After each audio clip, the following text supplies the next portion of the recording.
Hello students, welcome to auto exams. मैं हूं सोनम और आज इस वीडियो में हम बात करने वाले हैं आरपीएफ कांस्टेबल नई भर्ती 2024 के लिए प्रैक्टिस सेट 4 को कंप्लीट करने वाले हैं। इसमें हम प्रीवियस ईयर्स पर आधारित क्वेश्चनों को कवर करने वाले हैं। तो यह आज की सेशन काफ़ी इंपॉर्टेंट होने वाली है आप सभी के लिए। जितने भी student RPF constable and RPF SI की तैयारी कर रहे हैं उन सभी के लिए आज की सेशन काफ़ी इंपॉर्टेंट होने वाली है। तो आप सभी लोग वीडियो के लास्ट तक बने रहिएगा। अगर आप हमारे चैनल पर नए विजिट किए हैं तो प्लीज़ चैनल सब्सक्राइब करिएगा ऑटो एग्जाम्स को और बेल आइकन प्रेस कर लीजिएगा फ्रेंड्स। चलिए फ्रेंड्स, चलते हैं हम प्रश्नों की तरफ। यहाँ पर आपका पहला क्वेश्चन दिया गया है, निम्न खेलों में से किसके साथ ज्यूल्स रीमेट कप का संबंध है। तो जो आपका यह ज्यूल्स रीमेट कप का संबंध है यह हो जाता है आपके फुटबॉल खेल से संबंधित। फुटबॉल खेल का जो आपका फीफा विश्व कप होता है उसको पहले आपका किस नाम से जाना जाता था, तो फीफा वर्ल्ड कप को पहले ज्यूल्स रीमेट कप के नाम से जाना जाता था। अब इसका नाम परिवर्तित करके आपका फीफा कर दिया गया है। यह बातें आपको याद रखनी है, ठीक है। फुटबॉल में आपका कितने खिलाड़ी होते हैं, तो 11 प्लेयर होते हैं। वहीं अगर बात करें हम कि जो फुटबॉल प्लेयर हैं आपके प्रसिद्ध व कौन कौन से हैं, जैसे रोनाल्डो की बात करें, जो क्रिस्टियानो रोनाल्डो हैं पुर्तगाल के फुटबॉल प्लेयर हो जाते हैं। लियोनेल मेसी की बात करें तो यह अर्जेंटीना के प्लेयर हो जाते हैं। वहीं सुनील छेत्री की बात करें तो यह आपके भारत के फुटबॉल प्लेयर हो जाते हैं, ठीक है। चलिए नेक्स्ट देखेंगे अगले क्वेश्चन तरफ। अगला क्वेश्चन आपका है, भारतीय नेपोलियन निम्नलिखित में से किसको कहा जाता है। तो राइट आंसर हो जाएगा, यह कहा जाता है समुद्रगुप्त को। समुद्रगुप्त को भारत का नेपोलियन कहा जाता है।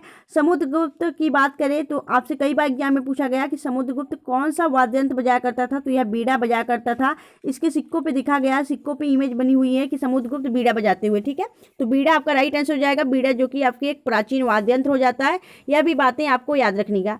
अगर बात करें हम कि समुद्रगुप्त किसका पुत्र था, तो यह सम्राट चंद्रगुप्त प्रथम का पुत्र आपका कौन था, आपके समुद्रगुप्त था, ठीक है। चलिए नेक्स्ट देखेंगे अगले क्वेश्चन तरफ। अगला क्वेश्चन आपका है, राज्यसभा में राज्यों और केंद्र शासित प्रदेशों का प्रतिनिधित्व करने वाले डैश सदस्य होते हैं। तो यहाँ पे आप क्वेश्चन सही से समझिएगा। यहाँ से आपसे पूछा गया है कि राज्यसभा में राज्यों और केंद्र शासित प्रदेशों का प्रतिनिधित्व करने वाले डैश सदस्य होते हैं। तो टोटल आपके 233 सदस्य होते हैं आपके राज्यसभा और आपके कहाँ से लेके, तो आपके केंद्र शासित प्रदेश से लेके। राज्यसभा और केंद्र शासित प्रदेश से मिलाकर कुल आपके कितने सदस्य होते हैं, 233 होते हैं। वहीं अगर बात करें यहाँ पे हम बात करेंगे कि राज्यसभा में 245 सीट हैं, ठीक है। कितनी सीट है, तो 245 सीट है, जिसमें से 233 राज्यसभा और केंद्र शासित प्रदेश से निर्वाचित किए जाते हैं। वहीं अगर बात करें 12 सदस्य का जो नाम है वह राष्ट्रपति द्वारा निर्देशित किया जाता है। राज्यसभा में टोटल आपके 250 से ज़्यादा सदस्य नहीं हो सकते, तो 250 से ज़्यादा नहीं हो सकते। लेकिन आपको बात करें यह 233 तो आपके राज्यसभा और यूटी से लिए जाते हैं सदस्य। वहीं 12 आपके मनोनीत किए जाते हैं। तो 233 में अगर हम 12 जोड़े तो टोटल आपको कितना हो जाएगा, यहाँ पे 5 हो जाएगा, 3 2 5 और यहाँ पे 1 4 हो जाएगा। यहाँ पे आपकी 245, तो टोटल आपके 245 आपके सदस्य चुने जाते हैं कुल मिला के। और आपके कितने से ज़्यादा नहीं हो सकते, तो राज्यसभा में 250 से ज़्यादा नहीं हो सकते। तो 12 जो राष्ट्रपति मनोनीत करता है और इसको लेके टोटल आपके कितने हो जाते हैं, 245 हो जाते हैं, ठीक है। और 5 आपका सीट खाली रहता है, ठीक है। तो 250 से ज़्यादा आपके सदस्य नहीं आपके लिए जाएंगे कहाँ पे, राज्यसभा में। यह बातें आपको याद रखनी है, ठीक है। चलिए नेक्स्ट देखेंगे अगले क्वेश्चन। अगला क्वेश्चन आपका दिया गया है, इनमें से किस राज्य को 5 नदियों की भूमि कहा जाता है। तो 5 नदियों की भूमि अर्थात आपका पंजाब राइट आंसर हो जाएगा। पंजाब की बात करें तो पंजाब का अर्थ ही होता है क्या, तो पंजाब राज्य का अर्थ ही है कि 5 नदियों का समूह। पंजाब यानी 5 नदियों का समूह आपका पंजाब। पंजाब में आपकी कौन कौन सी नदियां बहती हैं, 5, तो याद रखिएगा आपकी हो जाती है सतलुज, रावी, इसके बाद आपका हो जाता है चेनाब और आपका हो जाता है कौन सा, झेलम, ठीक है। झेलम हो जाता है, ठीक है। यह आपकी 5 नदियां, ब्यास भी है, ठीक है, ब्यास। यह 5 नदियां आपकी कहाँ बहती हैं, आपके पंजाब राज्य में बहती हैं। कौन कौन सी, सिंधु, जो आपकी सतलज, ठीक है, सतलज, रावी, चिनाब, झेलम, ब्यास। ये 5 नदियां आपकी कहाँ बहती हैं, आपके पंजाब राज्य में, याद रखिएगा। इसलिए आपका इसे 5 नदियों की भूमि कहा जाता है। नेक्स्ट देखेंगे अगला आपका क्वेश्चन दिया गया है, पल्लव वंश का संस्थापक कौन था। राइट आंसर हो जाएगा आपका सिंह विष्णु।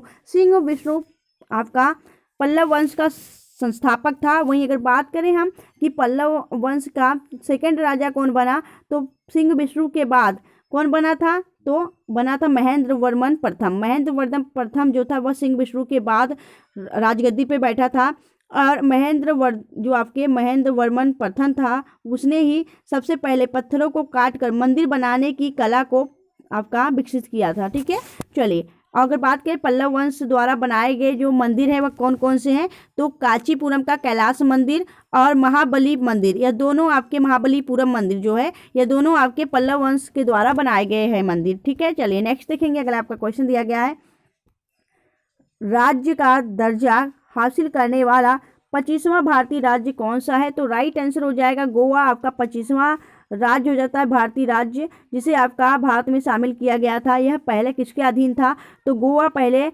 आपके पुर्तगाल के अधीन था। ठीक है, पुर्तगाल के अधीन था, फिर इसे 1961 में आपके भारत में शामिल किया गया था, 17 दिसंबर 1961 को। नेक्स्ट देखेंगे। अगर आपका क्वेश्चन दिया गया है भगत सिंह, सुखदेव थापर और शिवराम राजगुरु डैश के मामले में उनकी भूमिका के लिए फांसी दी गई थी, तो याद रखिएगा आपके लाहौर षड्यंत्र केस। लाहौर षड्यंत्र केस में इन सभी को 1915 में फांसी दे दी गई थी, याद रखिएगा। चलिए आगे देखेंगे, तो आपका option is the right answer. Next देखेंगे। अगर आपका क्वेश्चन दिया गया कि भारतीय संविधान के निम्नलिखित में से कौन सा अनुच्छेद उपराष्ट्रपति के चुनाव से संबंधित है, तो राइट आंसर हो जाएगा आपके 66 जो अनुच्छेद 66 है यह आपके उपराष्ट्रपति के चुनाव से संबंधित हो जाता है। वहीं अगर बात करें हम उपराष्ट्रपति का पद कहाँ से लिया गया है, तो यह अमेरिका से लिया गया है आपका उपराष्ट्रपति का पद भारतीय संविधान में। वहीं अगर बात करें कि यह जो आपका उपराष्ट्रपति है उसका पद किस में दिया गया है, तो आर्टिकल 63 में। आर्टिकल 63 में यह बताया गया कि भारत का एक उपराष्ट्रपति होगा। ठीक है, याद रखिएगा। वर्तमान में भारत के उपराष्ट्रपति कौन है, जगदीप धनखड़ जी हो जाते हैं। कौन से नंबर के हैं, तो यह 14वें नंबर के हैं। ठीक है, अगर आपको वीडियो अच्छी लग रही है, हेल्पफुल लग रही है, तो प्लीज़ वीडियो को लाइक और चैनल सब्सक्राइब जरूर करिएगा फ्रेंड्स। चलिए चलते हैं नेक्स्ट क्वेश्चन की तरफ। अगला क्वेश्चन आपका दिया गया कि धर्मनिरपेक्ष राज्य का क्या अर्थ है, तो धर्मनिरपेक्ष राज्य का अर्थ होता है कि राज्य का कोई धर्म नहीं है। भारत एक आपका निरपेक्ष राज्य हो जाता है। अगर बात करें भारत का कोई अपना धर्म नहीं है, इसमें सभी धर्म के समुदाय के लोग रहते हैं। ठीक है, तो option D is the right answer. Next देखेंगे। अगला क्वेश्चन दिया गया कि भारतीय अर्थव्यवस्था में प्रयुक्त प्रणाली कौन सी है, तो राइट आंसर हो जाएगा भारतीय अर्थव्यवस्था आपकी मिश्रित अर्थव्यवस्था हो जाती है। Option D is the right answer. Next देखेंगे। अगला क्वेश्चन आपका है कि दुनिया का डैश सर्वोच्च शिखर है, तो राइट आंसर हो जाएगा आपका कंचनजंगा। कंचनजंगा जो है दुनिया का सर्वोच्च शिखर हो जाता है, दुनिया का सबसे बड़ा। वहीं अगर बात करें हम कि कंचनजंगा जो है कंचनजंगा नहीं होगा, माउंट एवरेस्ट होगा। ठीक है, माउंट एवरेस्ट दुनिया का जो सर्वोच्च शिखर आपका है वह कौन सा हो जाता है, तो माउंट एवरेस्ट हो जाता है। माउंट एवरेस्ट आपका राइट आंसर हो जाएगा। ठीक है, बात करेंगे माउंट एवरेस्ट की ऊंचाई कितनी हो जाती है, तो माउंट एवरेस्ट की ऊंचाई 8,848.86 मीटर हो जाती है।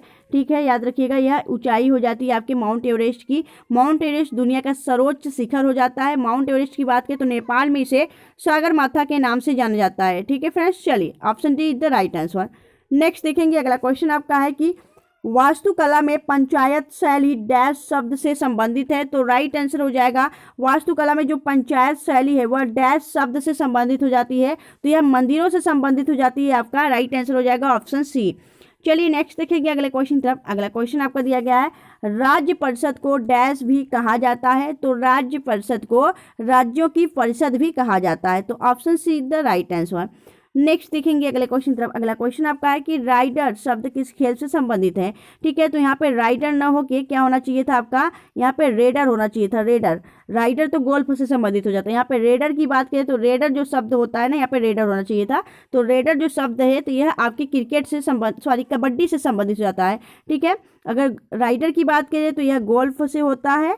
अगर बात करें आपके रेडर की तो रेडर शब्द आपकी किससे हो जाता है, तो रेडर जो आपका होता है वह कबड्डी खेल से हो जाता है। ठीक है, कबड्डी का होता है आपका रेडर शब्द। ठीक है, यहाँ पे रेडर होना चाहिए था, तो रेडर का आपका कबड्डी हो जाएगा। ठीक है, और राइडर होगा तो गोल्फ। ठीक है, नेक्स्ट देखेंगे अगले क्वेश्चन तरफ। अगला क्वेश्चन आपका है निम्नलिखित में से कनिष्क किस राजवंश का महान शासक था, तो राइट आंसर हो जाएगा कुषाण वंश। कुषाण वंश का जो महान शासक था वह कनिष्क था, लेकिन इसकी स्थापना जो संस्थापक था कुषाण वंश का वध कौन था? तो कुषाण वंश का संस्थापक था कौन? तो कौन था हो जाता है आपका कुडुल कुड विशेष। ठीक है, कुड विशेष आपके कुषाण वंश का संस्थापक था, लेकिन जो वहाँ का प्रतापी राजा था वह कनिष्क था। ठीक है, कुषाण वंश का प्रतापी राजा महान शासक आपका कनिष्क था।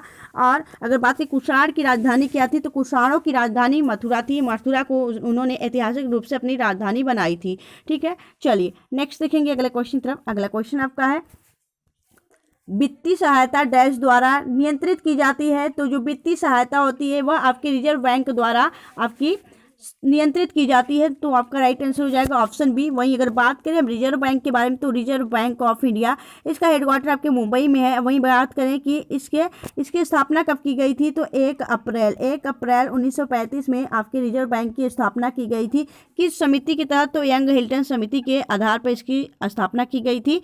आप अगर बात करें कि जो आपका ब्रिटिश गवर्नर थे, प्रथम ब्रिटिश गवर्नर कौन थे, तो ऑसबॉर्न स्मिथ हो जाते हैं। वहीं भारतीय गवर्नर की बात करें तो प्रथम भारतीय गवर्नर आपके सीडी देशमुख हो जाते हैं। वर्तमान में 25वें नंबर के गवर्नर शक्तिकांत दास हैं आरबीआई के, तो यह भी याद रखिएगा। नेक्स्ट देखेंगे अगला क्वेश्चन आपका है चेचक के टीके की खोज किसने की थी? तो आपका राइट आंसर हो जाएगा लुईस पास्चर ने जो आपकी चेचक होती है, चेचक के टीके की खोज की थी। वहीं अगर बात करें कि चेचक किस के कारण होता है, तो यह वायरस के कारण होता है। कौन सा वायरस? तो वेरियोला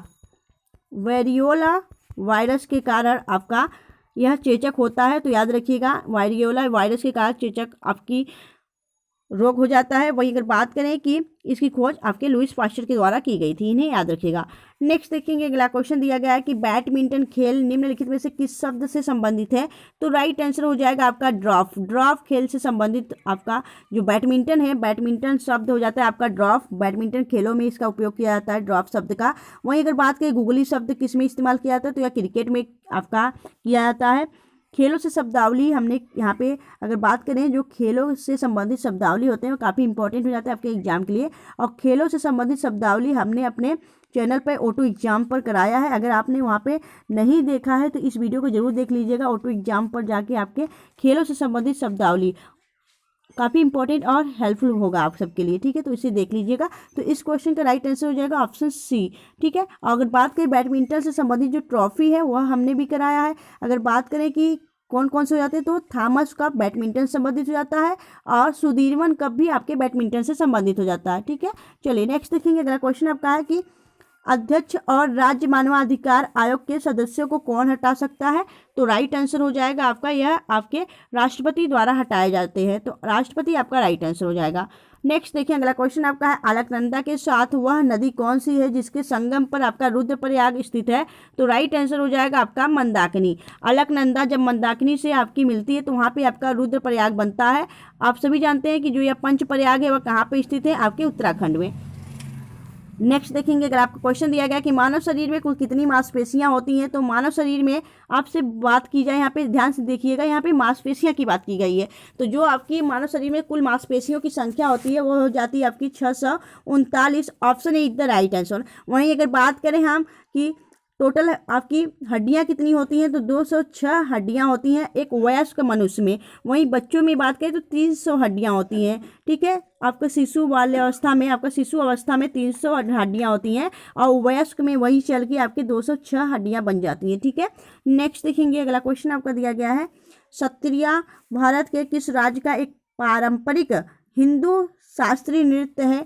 तो राइट आंसर हो जाएगा आपका यह कौन सा हो जाएगा? तो करेक्ट आंसर हो जाएगा आपका असम। सत्रिया जो है असम का एक शास्त्रीय नृत्य हो जाता है। यह आपका नवीनतम शास्त्रीय नृत्य हो जाता है सत्रिया। और जो पुराना शास्त्रीय नृत्य कौन सा हो जाता है? तो वह हो जाता है आपका भरतनाट्यम। अगर वही बात की सत्रिया को कब शामिल किया गया था आपके शास्त्रीय नृत्य में? तो राइट आंसर हो जाएगा कब किया गया था यह आपने बताना है।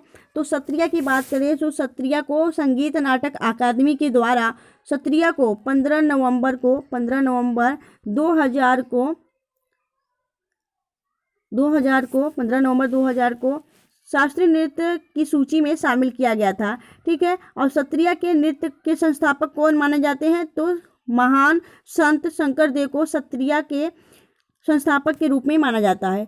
नेक्स्ट देखेंगे अगला क्वेश्चन आपका है कि भाखड़ा नागल बांध परियोजना किस नदी पर स्थित है? तो भाखड़ा नागल परियोजना आपके सतलुज नदी पर स्थित हो जाती है। सतलुज नदी आपका राइट आंसर हो जाएगा। सतलुज नदी का उद्गम कहाँ होता है? तो यह आपके राकसताल झील, तिब्बत में स्थित राकसताल झील से इसका उद्गम स्थल माना जाता है और यह भारत में शिवकिला दर्रा से इंटर करती है। बात करेंगे अगर हम इस पे स्थित आपकी भाखड़ा नागल जो बांध परियोजना है वह कहाँ पे स्थित रहती है? पंजाब राज्य में स्थित है। ठीक है, पंजाब राज्य में स्थित है और सतलुज नदी पर ही आपकी इंदिरा गांधी नहर भी स्थित है। ठीक है, चलिए नेक्स्ट देखेंगे अगला क्वेश्चन तरफ। अगला क्वेश्चन आपका दिया गया है कि निम्नलिखित में से किसकी रचना कालिदास द्वारा की गई है? तो कुमार संभवम की रचना कालिदास ने की है। याद रखिएगा, कालिदास को भारत का शेक्सपियर कहा जाता है। ठीक है, कालिदास को महान कवि कालिदास भी कहा जाता है। अगर बात करें हम कालिदास के द्वारा और कौन कौन सी रचनाएं की गई हैं, तो अभिज्ञान शकुंतलम, इसके अलावा मालविका अग्निमित्रम, मेघदूत, ऋतु संहार, ये सभी रचनाएं आपकी किसने की है? कालिदास के द्वारा की गई हैं। नेक्स्ट देखेंगे अगला आपका क्वेश्चन दिया गया राजतरंगिणी के लेखक कौन है? तो राइट आंसर हो जाएगा आपके कल्हड़। कल्हड़ राजतरंगिणी के लेखक हैं। राजतरंगिणी में पुस्तक में आपके कश्मीर के राजाओं की वर्णन किया गया है। वहीं अगर बात करें हम कि चंद्रबरदाई ने कौन सी रचना की है, तो पृथ्वीराज रासो की रचना की है और जयदेव जो हैं इन्होंने गीत गोविंद की रचना की है। नेक्स्ट देखेंगे अगला क्वेश्चन आपका है इनमें से किस प्रसिद्ध कोणार्क सूर्य मंदिर की स्थापना का श्रेय दिया जाता है? तो कोणार्क सूर्य मंदिर जो कि आपके उड़ीसा में स्थित है, इसे आपके राजा नरसिंह देव प्रथम ने करवाया था। कोणार्क आपके 10 रुपए के नोट में भी अंकित किया गया है। अगर बात करें कोणार्क सूर्य मंदिर जो है यह किस के तट पर स्थित है? तो यह बंगाल की खाड़ी के तट पर स्थित हो जाती है। बात करेंगे यहाँ पे जो आपका कोणार्क सूर्य मंदिर है, ठीक है, इसे यूनेस्को में कब शामिल किया गया था? तो यूनेस्को में इसे कब शामिल किया गया था, यह काफ़ी इंपॉर्टेंट हो जाता है। तो इसे आपके 1984 में यूनेस्को की विश्व धरोहर स्थल में भी शामिल किया गया था। नेक्स्ट देखेंगे अगले क्वेश्चन तरफ। अगला क्वेश्चन आपका है बृहदेश्वर मंदिर भारत के किस राज्य में स्थित है? तो बृहदेश्वर मंदिर भारत के तमिलनाडु राज्य में स्थित है और तमिलनाडु के मदुरई में ही आपकी मीनाक्षी टेम्पल भी स्थित है। ठीक है, चलिए नेक्स्ट देखेंगे अगले क्वेश्चन तरफ। दोस्तों अगर आपको वीडियो अच्छी लग रही है, हेल्पफुल लग रही है, अपने सोना मैम की मेहनत अच्छी लग रही है, तो प्लीज़ वीडियो को लाइक और चैनल सब्सक्राइब जरूर करिएगा।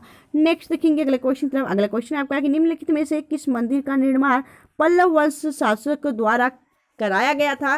तो राइट आंसर हो जाएगा आपका कांचीपुरम कैलाश मंदिर। कांचीपुरम कैलाश मंदिर का निर्माण पल्लव वंश के द्वारा कराया गया था, याद रखिएगा। ठीक है, चलिए नेक्स्ट देखेंगे अगले क्वेश्चन तरफ। अगला क्वेश्चन आपका है अजंता की गुफाएं कहाँ स्थित है? तो अजंता की गुफाएं महाराष्ट्र में स्थित हो जाती हैं। महाराष्ट्र के औरंगाबाद में अजंता गुफाएं स्थित है, जिसको अब औरंगाबाद का नाम बदल के संभाजी नगर कर दिया गया है। ठीक है, और अजंता की गुफाएं को यूनेस्को में कब शामिल किया गया था? तो 1987 में शामिल किया गया था।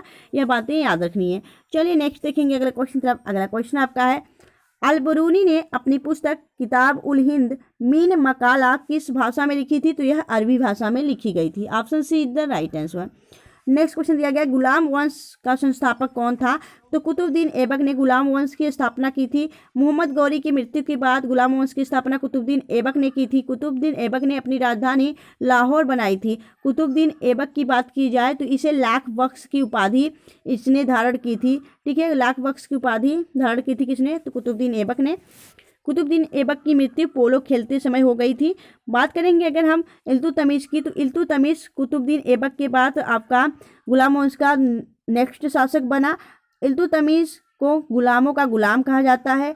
और बात करेंगे कि गुलाम वंश जो था उसका अन्य नाम क्या था? तो मामलुक वंश भी गुलाम वंश को ही कहा जाता है। ठीक है, तो अगर बात करें इल्तुतमिश जो है इसे आपका गुलाम वंश का वास्तविक संस्थापक कहा जाता है, क्योंकि इल्तुतमिश ने अपनी राजधानी दिल्ली को बनाया था।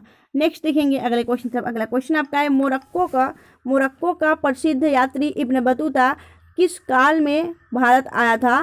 तो राइट आंसर हो जाएगा आपका कब आया था दोस्तों? तो करेक्ट आंसर हो जाएगा आपका कब?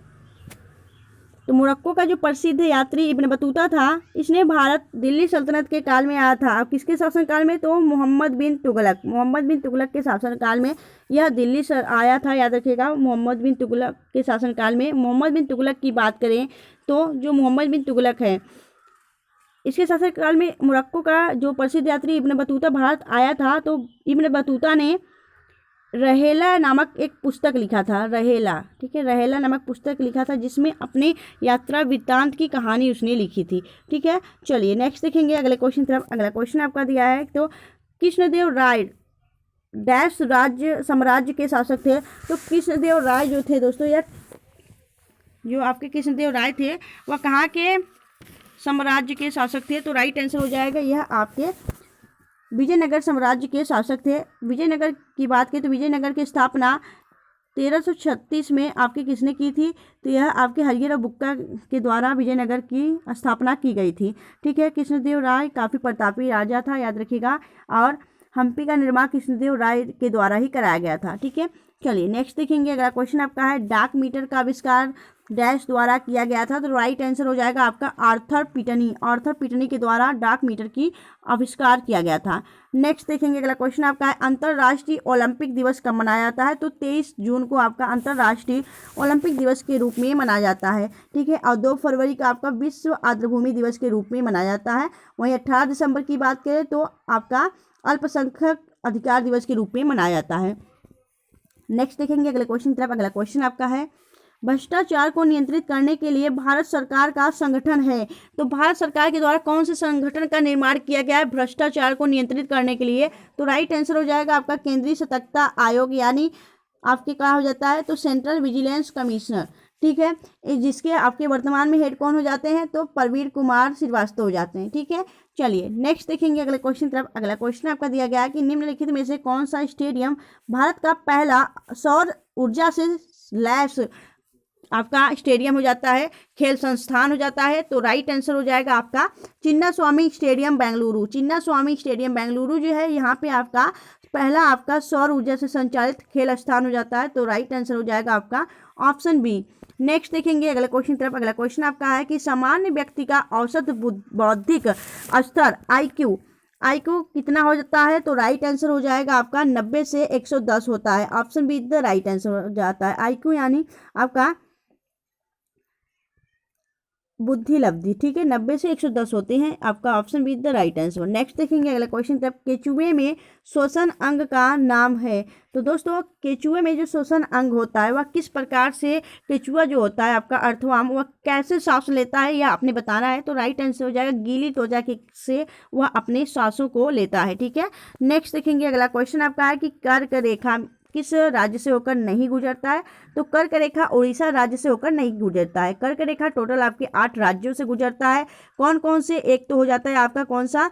तो आपका गुजरात, राजस्थान, मध्य प्रदेश, छत्तीसगढ़ और झारखंड, वेस्ट बंगाल हो जाता है, त्रिपुरा और मिजोरम। इन 8 राज्यों के साथ आपका जो कर्क रेखा है वह गुजरता है, ठीक है। कर्क रेखा सबसे ज़्यादा आपके किसके साथ गुजरता है? तो मध्य प्रदेश के साथ, और सबसे कम राजस्थान के साथ गुजरता है, ठीक है। बात करेंगे कर्क रेखा की, तो कर्क रेखा माही नदी को 2 बार काटता है आपके गुजरात राज्य में। नेक्स्ट देखेंगे अगले क्वेश्चन तरफ। अगला क्वेश्चन आपका है कि बांग्लादेश की संसद को क्या कहा जाता है? तो बांग्लादेश की संसद का नाम जातीय संसद है। बांग्लादेश की बात करें, बांग्लादेश की राजधानी हो जाती है कौन सी? ढाका, और मुद्रा हो जाता है टका। बांग्लादेश की PM शेख हसीना हो जाती हैं, और वहाँ की राष्ट्रपति शेख जो हो जाते हैं, वहाँ के राष्ट्रपति हो जाते हैं तो शहाबुद्दीन चुप्पू हो जाते हैं आपके बांग्लादेश के राष्ट्रपति, ठीक है। नेक्स्ट देखेंगे अगले क्वेश्चन तरफ। अगला क्वेश्चन आपका दिया गया है, भारतीय राष्ट्रीय आंदोलन की 1905 और 1917 की अवधि को क्या कहा जाता है? तो 1905 से लेकर 1917 की जो अवधि है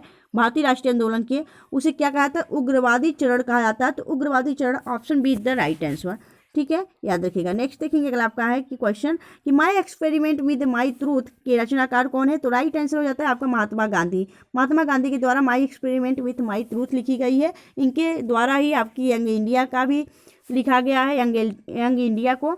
वहीं अगर बात करें हम पंडित जवाहरलाल नेहरू ने क्या लिखा है, तो इन्होंने लिखा है डिस्कवरी ऑफ इंडिया को, ठीक है। चलिए नेक्स्ट देखेंगे अगले क्वेश्चन तरफ। अगला क्वेश्चन आपका है,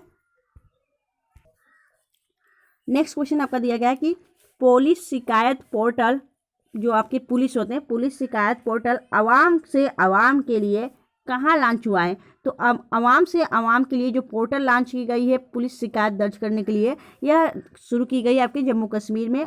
इसके द्वारा तो मनोज सिन्हा के द्वारा, जो कि जम्मू कश्मीर के वर्तमान में लेफ्टिनेंट गवर्नर हैं, ठीक है। चलिए नेक्स्ट देखेंगे अगले क्वेश्चन तरफ। अगला क्वेश्चन दिया गया है क्रिकेट इतिहास का सबसे कम समय में पूरा होने वाला टेस्ट मैच की विजेता टीम कौन सी रही? तो राइट आंसर हो जाएगा आपका Bharat. Bharat is the right answer.